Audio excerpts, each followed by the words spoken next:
Okay. Do you hear me? Yes. Yeah. Okay, great. Tell me about Are You There, Chelsea? What do you think viewers will enjoy about it? You go ahead. Honestly, I think viewers will enjoy it because, it's about this girl who's at this time in her life where she's really like embracing life and the things that she's going through. And, she makes mistakes and fumbles sometimes, but it's like she's very open about these experiences that most people wouldn't normally be. And there's something that everybody can relate to on the show. All the characters are pretty quirky and unorthodox, and I think people are just going to enjoy watching it because it's kind of different than what's on. Okay. And what do you enjoy most about doing sitcoms? Well, for me, it's a nice change because I do a totally different show on a cable network. So it's really fun for me to be able to be on network television. It's a lot different, and Laura's got a lot more experience at it. So that's why I thought it would be better that she play me and I play someone smaller, so I don't have to be there that often.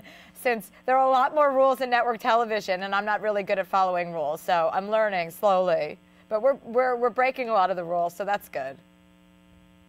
Okay, great. The thing is with Laura, she's been doing, Donna Pinciotti for a long time, and now she's playing a totally different character, I guess. What can you tell me about the journey and how to avoid showing Donna and making Chelsea unique? Yeah, I mean, honestly, you can't, I could see why you might compare the two, but they're very different characters. They're going through completely different times in their lives, which is cool. People related to Donna for many reasons. Donna was a very down-to-earth character. She was a guy's girl, and girls could really relate to her. Guys loved kind of being around her, and Chelsea's the same in that way. It's like not your typical girly girl, and she's just a great character to play, and I think that a lot of people will relate to her openness and her experiences and the fact that she's doing these things that most women on television, we don't show that, but we do. And I think audiences will think it's really refreshing and new and will embrace it. Yeah, sure. That's a show with a very successful alumni community, should I say. Any chance anyone paying a visit on the set of Chelsea? Any guest stars? Yeah, we have amazing guest stars on the show. I mean, my character in every episode has some experiences with the gentleman. Every week she likes to sleep around, just like another Chelsea we know. Right. So we have some really cool guest stars on the show. Wilmer Valderrama being one of them, comes and does an episode. And yeah, we have a lot of great guest stars, and I just look forward to the people we're going to have come on next season. Yeah.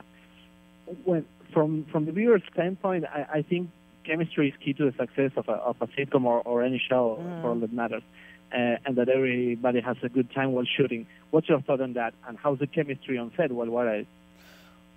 Well, whenever people ask me about 70s, I always talked about the main success for that show was the characters and the relationships and the fact that you could have put us in any decade and it wouldn't matter.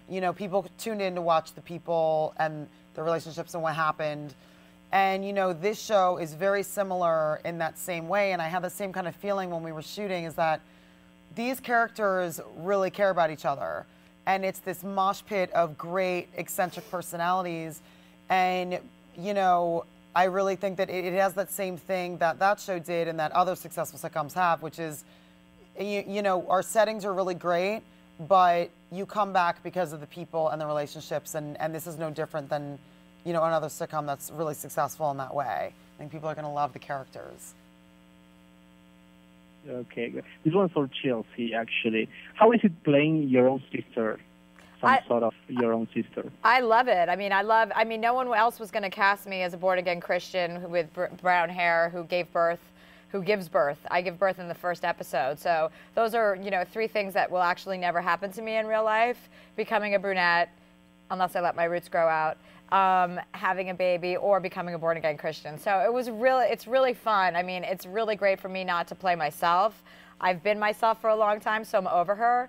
And Laura's doing a really good job of making me a lot more palatable for the viewers in this country. Yeah, and for Laura, how is it to play Chelsea? You know, it's awesome for all the reasons that you know we just heard. It's like, you know, playing someone who is different than a lot of, you know, women being portrayed on television right now is really great, and I think that audiences will appreciate our openness and you know, about these different fun experiences that happen that most people might be embarrassed to talk about, or you know, might not want people knowing, and we make storylines out of them, and it's great. I mean, I can't think of another character like this being portrayed on television right now by a woman, and I think that we wouldn't get away with this stuff 5 years ago, and now we do, and I think audiences are ready for us. Okay, and what's the best thing show? If you need to promote it with a one-liner. Fun. Yeah, I'd say, yeah, fun, quirky people that you want to hang out with every week. Okay, I'll assume we'll start hanging out with you guys then. On Wednesday. You'll start hanging out with us on Wednesday.